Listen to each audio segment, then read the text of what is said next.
Howdy, howdy. Dealing with Huntsville guns. One of today's projects, pretty straightforward. This gun was dropped off by a customer.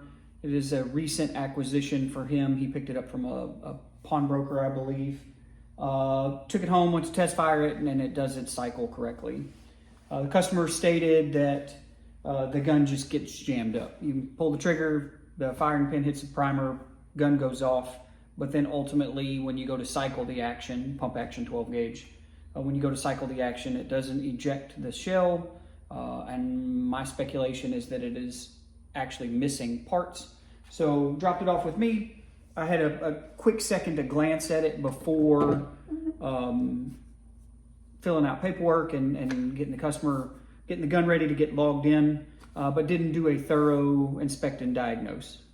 These are cheap guns. This is an Escort, Turkish import gun, I believe. Hatsan, however you pronounce it. They're coming out of Turkey. Pretty cheap guns. It was marketed as a entry-level pump action 12 gauge. Nothing fancy, but they're functional. It looks like they use, like most of the Turkish guns that we've looked at on the channel and that I've seen, kind of a combination of a few different designs. So the bolt is very reminiscent of a Remington 870, and I can tell just at first glance that the extractor is definitely missing.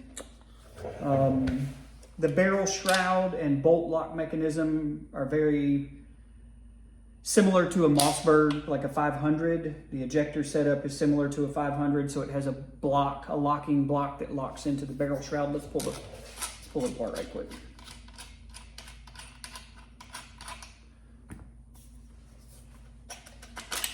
So threaded magazine tube, that's what holds the barrel on, but you can see that it's a shrouded barrel with a notch here for the locking block to lock into, and then this pin on the rear section here would be the ejector, the rim of the shell as it travels rearward hits that ejector.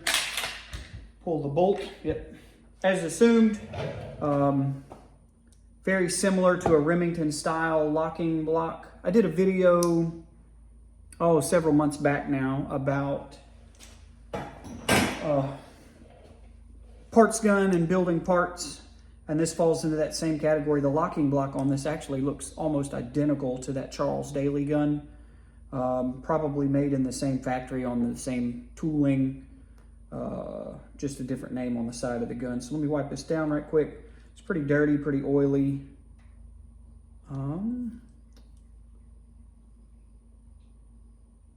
This appears to be machined, whereas the Charles Daly definitely looked like maybe metal injection molding or a forged piece.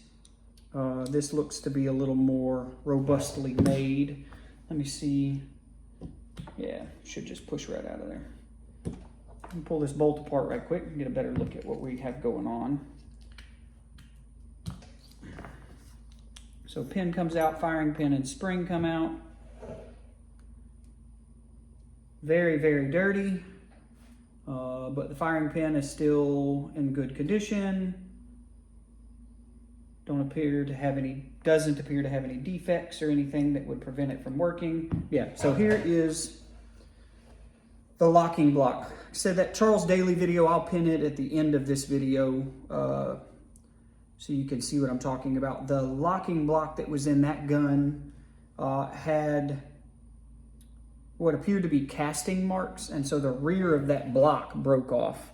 See if I can get you a good look at this. There you go.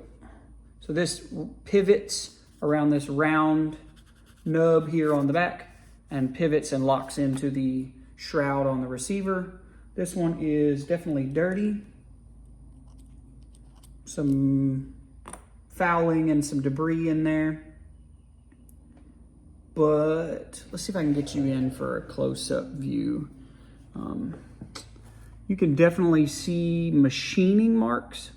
So on the side of this, focus for me. There you go. You can see what looks like where it was cut on a fly cutter.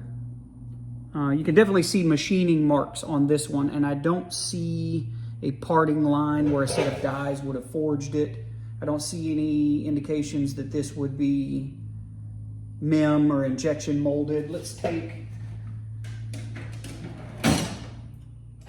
a file. It's hard, but it is not glass hard. The file definitely does bite a little bit, so it's got some malleability to it. I would assume that it probably has the locking surface here on the top where it locks into the recess on the barrel extension is probably hard, but almost identical in design. Actually, I don't know where I have that at. I have that broken locking block around here somewhere for that other bolt. But like I said, this is missing an ejector or an extractor and the spring and plunger that go along with it. I am going to have to do, and the roll pin that holds it. I'm gonna have to do some looking to see if I have parts on hand. I would be willing to bet that there is some interchangeability between this and say an 870. Very similar designs. The functionality is very similar, and so the extractor, would probably have some interchangeability, maybe with some slight modification. But I am going to finish pulling this guy apart, and then maybe we'll jump over to a top-down view and look at some of the components and see if we can get a better look at them, and then see if we can do a more thorough diagnosis of what's wrong and come up with some parts, put it back together, see if we can make a functional gun again. So hang out, let me jump over here. All right, so a little top-down view.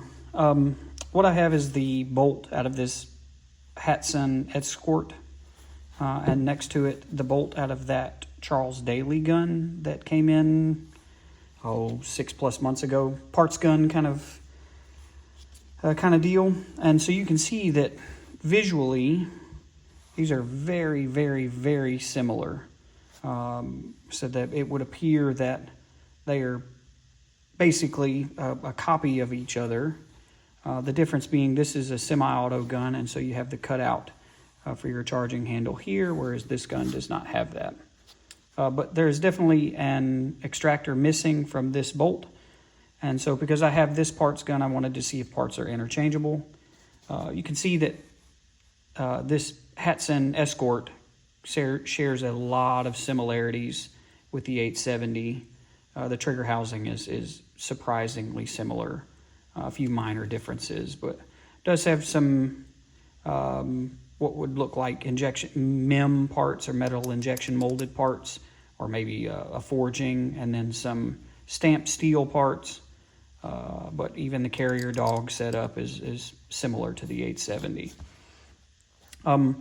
Again, the locking block for this Hatsan gun, let me get you a little bit tighter view.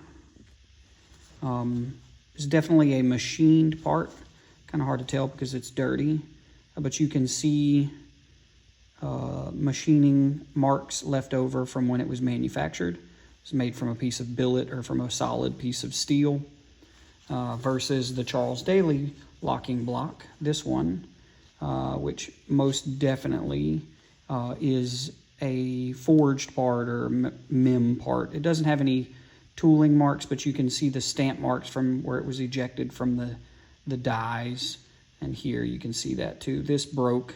It was part of the reason I bought the gun, because the gun wasn't functional, but you can see that it broke here.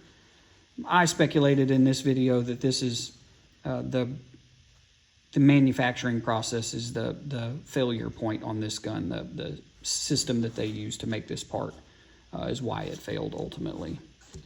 But even the firing pin setups are similar. This is off of the Hatsan gun. You can see it's a little bit bigger of a firing pin, slightly different design, heavier spring, but they function in the same way. So with this, I don't know that it's going to be entirely a drop-in replacement for the extractor. The extractor itself actually fits in the bolt body. It's dimensionally the right shape. And this is definitely a hardened part. You can tell from the coloration that it has been heat treated. It's definitely a machined part versus a stamped part or a cast part. But the spring and plunger that came out of the Charles Daly gun, it would appear, you can see here, that spring has definitely been modified. There's a coil missing off the end. It should be closed like this end is. And so I'm going to look through my spring bin and see if I have a replacement for this one that's the right length. And then additionally, the pin that retains it is a slightly different diameter, and so I may either have to go to a spring pin, a round roll pin, or modify the one that was originally in the Charles Daly bolt to work. So I'm going to jump back over to the main workbench and see if I can't get this put together, and then I will bring y'all back for the summary.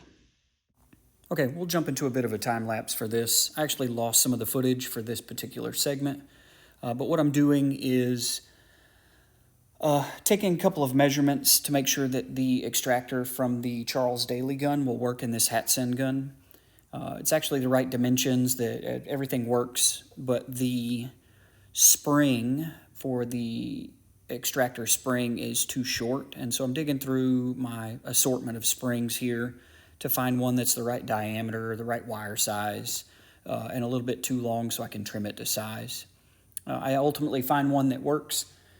Just have to cut a couple of coils off the end of it to make it fit. And I will take that spring and put it on a punch so I can card it quickly. It's pretty gummed up from being used gun spring sitting in a bag with Cosmoline in it. So get it cleaned up, cut to size, and installed. And then when I go to put the plunger in on top of it, of course, I drop it on the floor. And that's about where I lost the footage from this segment. So I find the pin, and it turns out to be too short. And so I have to go to my metal stock. The pin is a common diameter. It's 3/32. And so I keep music wire on hand. So I cut up about an inch and a quarter long piece of music wire to use as the pivot pin for the extractor.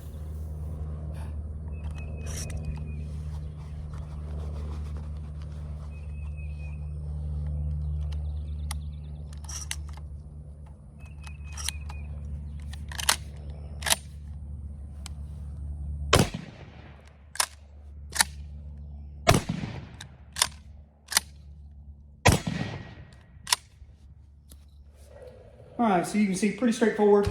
Not an insane repair, anything that needed. Turn this compressor off so I don't get interrupted, but not anything that needed just crazy level of repair. Just missing some parts.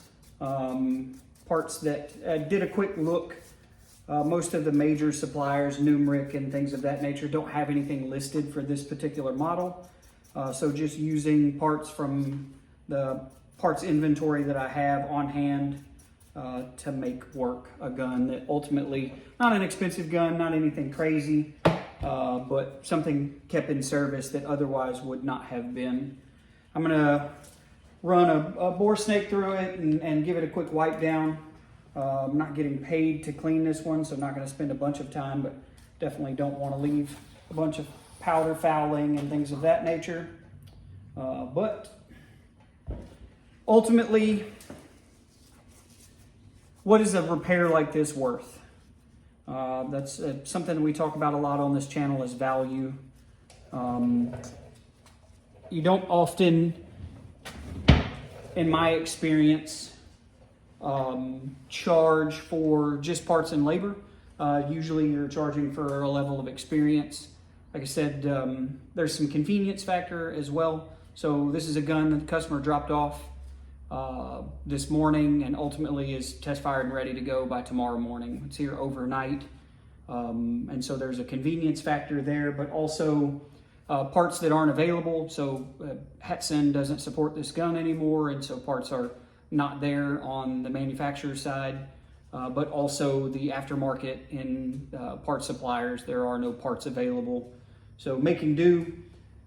Inspect and diagnose, $45 is what I charge just to determine what's wrong with it, what's missing, make a list, and figure out what's actually not working. Sometimes that's a good, in this case where I could visibly see from the exterior of the gun that it was missing the extractor. Probably won't bill a whole $45 just to determine that it was missing that. But there is a little bit of disassembly and reassembly involved, and then parts from a parts gun. So it's say $15, $20 in parts, another $25 for inspected diagnose, and then another $10, $15 for test fire. Pretty affordable way to get a gun back into service, something that wasn't functional before, under $100, quick turnaround, easy way to keep a shop busy. Thanks for hanging out. Hope you found this one useful.